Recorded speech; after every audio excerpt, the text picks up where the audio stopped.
Hello दोस्तों, नमस्कार। मैं आशीष स्वागत करता हूं आपका साधना क्लासेस के इस वीडियो में। इस वीडियो में हम लोग क्लास 10 फिजिक्स चैप्टर 10 प्रकाश का परावर्तन तथा अपवर्तन नाम के चैप्टर को आगे बढ़ाते हुए आज इस वीडियो में अध्ययन करने वाले हैं दर्पण।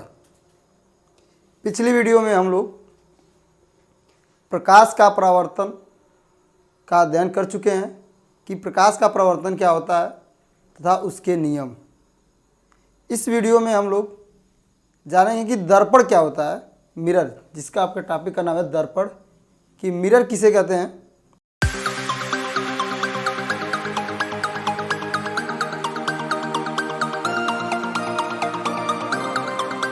मिरर के बारे में हम लोग दैनिक जीवन में अपने लगभग सभी लोग रोज़ मिरर का यूज करते हैं। अपने घरों में शेविंग दर्पणों के रूप में अपना फेस देखने के लिए हम दर्पण का यूज करते हैं। तो आज उस टॉपिक के बारे में हम लोग अध्ययन करेंगे कि दर्पण क्या है तथा कैसे कैसे दर्पण होते हैं, आपको हम बताते हैं। तो दर्पण आइए देख लेते हैं। ऐसी चिकनी तथा पालिश सतह जिससे प्रकाश का परावर्तन संभव हो, दर्पण कहलाता है। ऐसी चिकनी तथा पालिश सतह जिससे प्रकाश का परावर्तन संभव हो, दर्पण कहलाता है। हम लोग प्रकाश के परावर्तन संभव हो तो उसे हम क्या कहेंगे, दर्पण कहेंगे। प्रकाश का परावर्तन में हम लोग डिफिनेशन भी पढ़े थे कि जब प्रकाश किरण किसी चिकनी या पालिशदार सतह से टकराती है तो टकराने के बाद पुनः उसी माध्यम में वापस लौट आती है, और इस प्रक्रिया को हम प्रकाश का परावर्तन कहते थे। पिछली वीडियो में हमने अध्ययन किया है। आज उसी परावर्तन के टॉपिक का प्रयोग करते हुए आज हम लोग दर्पण पढ़ेंगे कि जिस सतह से प्रकाश का परावर्तन संभव हो वो हमारा दर्पण कहलाएगी। जैसा कि हम घरों में देखते हैं, जिसमें रोज़ हम अपना चेहरा देखते हैं बाल संवारने के लिए, चेहरे पे कुछ लगा है उसे देखने के लिए, तो हम दर्पण का यूज करते हैं। तो हमारा कौन सा दर्पण होता है, वो दर्पण हमारा समतल दर्पण होता है। आइए हम यहाँ पे देखते हैं कि दर्पण क्या होता है। ऐसी चिकनी तथा पालिश सतह जिससे प्रकाश का परावर्तन संभव हो, दर्पण कहलाता है। दर्पण दो प्रकार के होते हैं। दर्पण दो प्रकार के होते हैं। पहला है आपका समतल दर्पण और दूसरा है आपका गोलीय दर्पण। दर्पण दो प्रकार के हैं, एक है आपका समतल दर्पण, एक है आपका गोलीय दर्पण। आइए पहले जान लेते हैं समतल दर्पण। ऐसा दर्पण जिसका परावर्तक पृष्ठ समतल हो, समतल दर्पण कहलाता है। ऐसा दर्पण जिसका परावर्तक पृष्ठ समतल हो, ऐसा दर्पण जिसका परावर्तक पृष्ठ समतल हो, उस दर्पण को हम कहते हैं समतल दर्पण।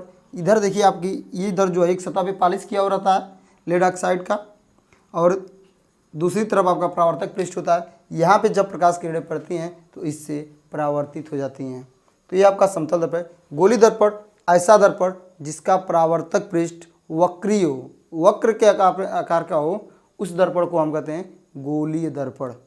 गोलीय दर्पण आपके दो प्रकार के होते हैं। एक होता है आपका गोलीय दर्पण जो होता है आपका दो प्रकार का होता है। पहला है आपका अवतल दर्पण, पहला है आपका अवतल दर्पण। गोलीय दर्पण दो प्रकार के होते हैं। पहला आपका अवतल दर्पण और दूसरा आपका उत्तल दर्पण।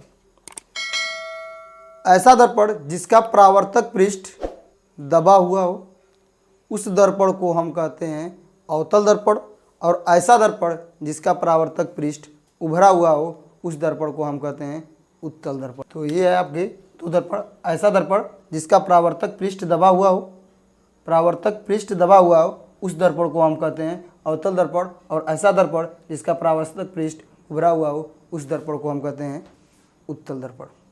ठीक है, तो ये थे आपके गोलीय दर्पण के दो भाग। गोलीय दर्पण जिस दर्पण का परावर्तक पृष्ठ वक्री हो, उस दर्पण को हम कहते हैं गोलीय दर्पण।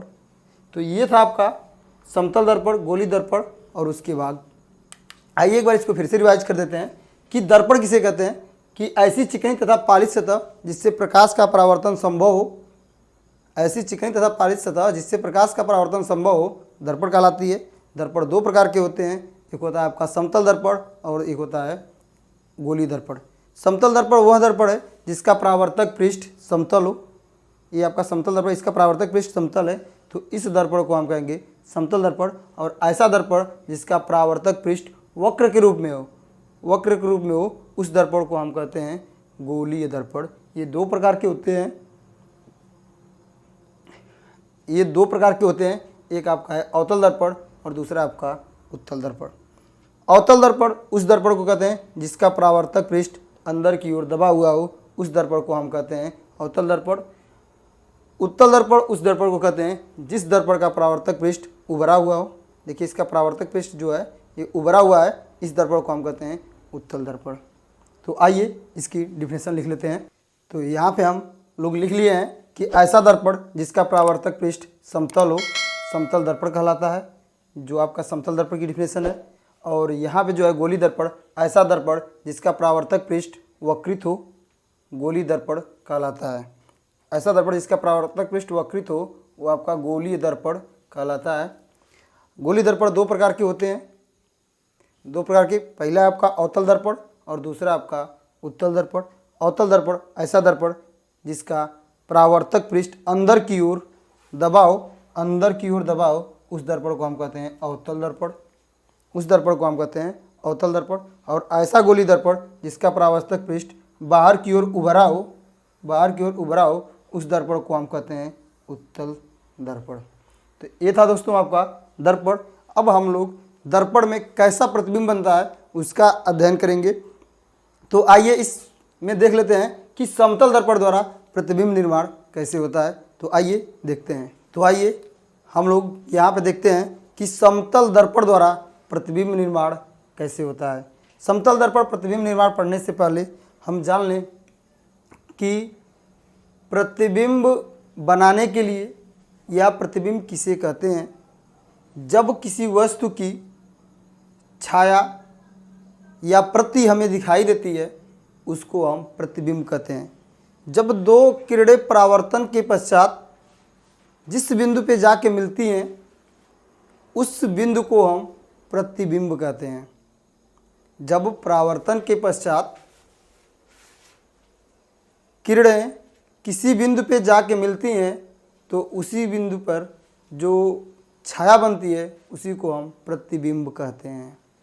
तो आइए प्रतिबिंब बनाने के लिए हम जान लें, कम से कम दो किरणें आवश्यक हैं प्रतिबिंब बनाने के लिए, अधिक से अधिक आप अनंत किरणें ले सकते हैं प्रतिबिंब बनाने के लिए। तो आइए यहाँ पर देखते हैं, परावर्तन के लिए हमने पढ़ा था कि जब कोई चिकनी या पालिश सतह है, जब कोई चिकनी या पालिश सतह है, यहाँ पे हम लोग पढ़े थे कि जब कोई चिकनी या पालिश सतह है तो यहाँ पे यदि कोई किरण आपतित होती है, ये किरण आपकी आपतित हो रही है, तो इस जिस जहाँ पे आपतित होगी उसे हम आपतन बिंदु कहेंगे। और आपतन बिंदु से यदि हम एक लंबवत रेखा खींच दें, यदि लंबवत रेखा खींच दें तो ये लंबवत रेखा आपकी अभिलंब कहलाती है। आइए यहाँ पे हम प्रतिबिंब निर्माण से पहले कुछ जान लेते हैं। ये हमारा कोई एक समतल सतह है, समतल सतह, यहाँ पे कोई प्रकाश किरण आके आपकी आपतित हो रही है, तो जिस बिंदु पे आपतित होती है उस बिंदु को हम कहते हैं आपतन बिंदु। यहाँ पे एक लंबवत लाइन चाहिए, इस लंबवत लाइन को हम कहते हैं अभिलंब,